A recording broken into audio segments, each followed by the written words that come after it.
What's good, YouTube? It's your boy Prowinston here. Yeah, you know I'm back with the deck profiles, this format. I am sitting here with David Wu, a very promising up-and-coming player. And before I get into my talks about him, I just wanted to say I was watching some of his matches and he played Madolches. And for everyone that loves Madolches, he did top 32. So David, how long you been playing? I've been playing since the game first came out with Starter Deck Yugi. I kind of quit for a while around like when Soul of the Duelist came out, and then I just got back with when Return of the Duelist came out, which is kind of funny because like Return of the Duelist. So you just made your return. Yeah. Okay. All right. And I bought some Return of the Duelist packs, and out of the pack I saw Madolche Magdalene, and then from there I just kind of decided that this is the deck for me. All right, and let's get into the deck. But what made you play Madolches for the new format out of all decks, besides you liking the archetype?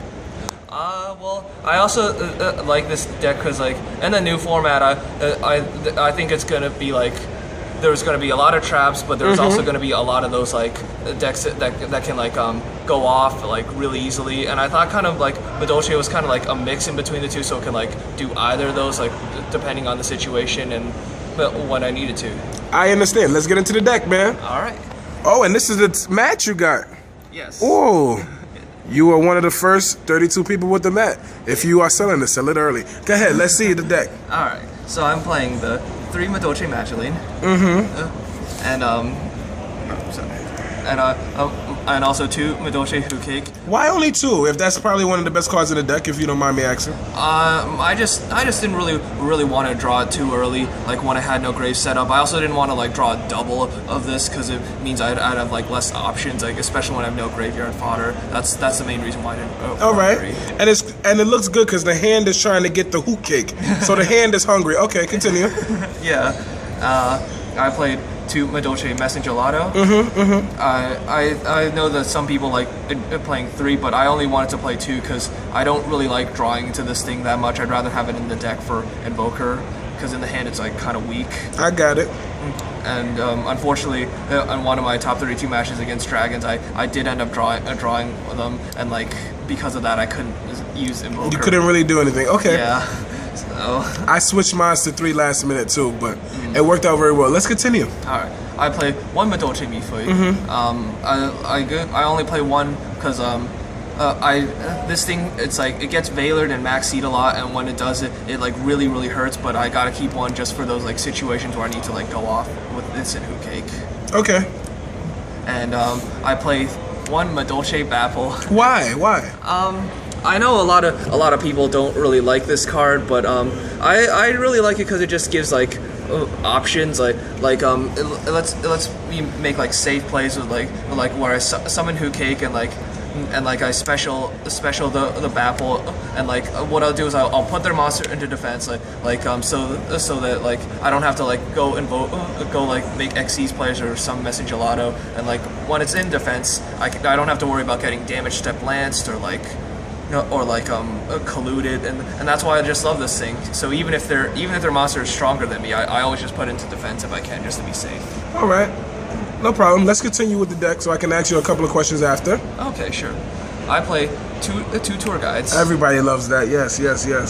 The main reason why I play these 2 tour guides is not just because it's a 1-card rank 3, but also to draw out Veilers and Maxis. Oh, okay. So you bait your opponent into wasting the cards. Okay. Yeah, so they don't do it on the Hookake and Amuse. I understand. And if they don't, then I get an instant rank 3, which is pretty good. And I played 2 giant rats. I took them out last night and I kind of regretted it, but okay. Well, truth be told, I actually like the ideal play is to like have them run into it and then special Hookake, but unfortunately that never actually happened. So that happened to me a couple of times, but yeah. And so I kind of regret putting these in here. If I could have, I would probably take some of my side deck cards and put them in place and just take out the giant rats. Okay. So I never really got to use this effect. I only did it once against Dragons where they ran into it, but they had too much pressure on the board, so I had to just go for another giant rat, and I couldn't get off the Hookake play, unfortunately. And so here is I'm also playing the Psychic Engine. the 2 Serene Psychic Witches and a Psychic Jumper. I know people like usually like playing Esper Girl, but I played Psychic Jumper instead because because drawing Esper Girl and drawing a Psychic Jumper are both kind of rather terrible, but if you draw Psychic Jumper with a Serene Psychic Witch or with an E-Tele or even double Serene Psychic Witch, you can make Psychic Jumpers affect live and make creature swap plays. I even creature swapped a Draco sack. I even Psychic Jumpered a Draco sack in my top 32 match. And that was the feature match? That was not the feature match. The feature match, it was against Desmond Johnson. Okay. His Karakuri's, which I actually sided out the entire Psychic engine and the E-Teles against him. And I played the 2 Maxis, anti-special summoned, and Hookake Fodder, and I paired up with 2 Trigodias. I love that. I did that also. Go ahead. And I was thinking of doing effect veilers instead of the Trigodias, but the reason why I decided to do Trigodias is because I was afraid of getting bad hands. Like, bad hands were just like all monsters or all spells and traps, and I figured that if I have Trigodia in those hands, like, I could just drop it on the board and like apply pressure to my opponent. Whereas if I draw Veiler in those hands, it's like it's not really going to make those hands any better. My opponent is still going to have their monsters, and they're still going to like be able to go off on their plays next turn. Okay. And unfortunately, ever since like playing like Fraser Smith's Prophecies, I kind of wish that they were in fact Veilers, because if I Veilered his monsters, I probably could have won instead of dropping the Trigodia. So so if I could go back in time, I would probably like take these Trigodias and put Veilers instead. Unfortunately, so that's it for the monsters. Okay. Let's get into the spells. All right. So two Madolche Chateau and 1 Madolche tickets. Okay, understandable. Yeah, 1 ticket because I feel like you don't really need more than 1 because it's 1 ticket per turn effects. Okay. And 2 E-Teles for the Psychic Engine. Perfect. And 2 Forbidden Lance to protect the Hookake.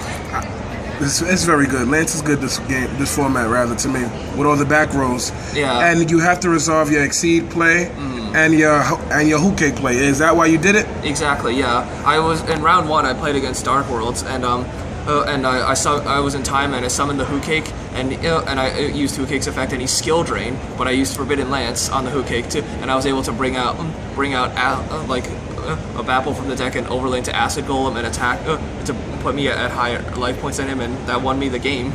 Okay. And two Mystical Space Typhoon. Understandable. And 1 Book of Moon. No questions. Okay. And that's it for the spells. I did not play Dark Hole.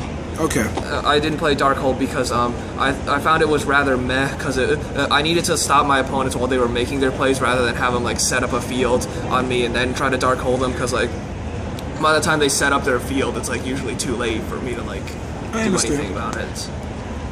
And so for the traps, I'm playing 1 of all the limited traps. Yeah. Which because they're really good traps, and I play 1 Dimensional Prison.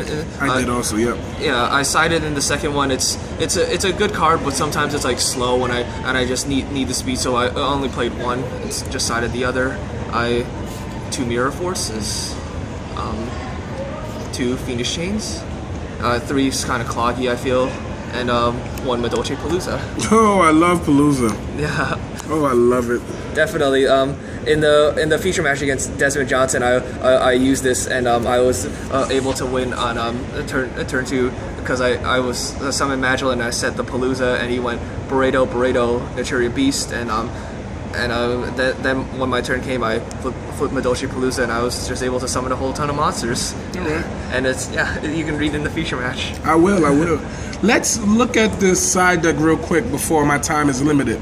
So the side. Your side deck. Side deck. Okay. All right. So I played sorry, missed it. I played 1 Neospatian Grand Mole because I ran the Giant Rats. I never actually got to summon the thing or use its effect. I played 2 DD Crow for the Verdes and Dragons and Dragoonides. 2 Effect Veiler that I should have mained. Yeah. 2 Fossil Dina for the special summon spammy decks like Karadix and Karakuri's. I was very afraid of those decks. And 2 Fencing Fire Ferrets. What does this do? So when it's destroyed and sent to the graveyard, I can target one face-up monster on their field and destroy and inflict 500 damage. Okay, it's not that bad. So and it's a beast. Yes, it is a beast type, and I ran it against like OTK like decks where they summon a whole ton of monsters, and I just try to like set it so because when it's a set monster, usually they think it's like Fossil Diner or Penguin Soldier or stuff like that, and they try to pop it with Scrap Dragon. So when they do, they pop it, and I take out one of their monsters too with it. I also played against the Fire Fist because like it's just as strong as Bear when boosted by Tenki, and like so they can't run over it, and if they try to pop it, then their Bear also gets popped too. Gotcha. And one MST, one Mind Control, and the reason why I sided in this because I was actually very afraid of the Madolche Mirror match. 2 Light Imprisoning Mirror hits a lot of decks.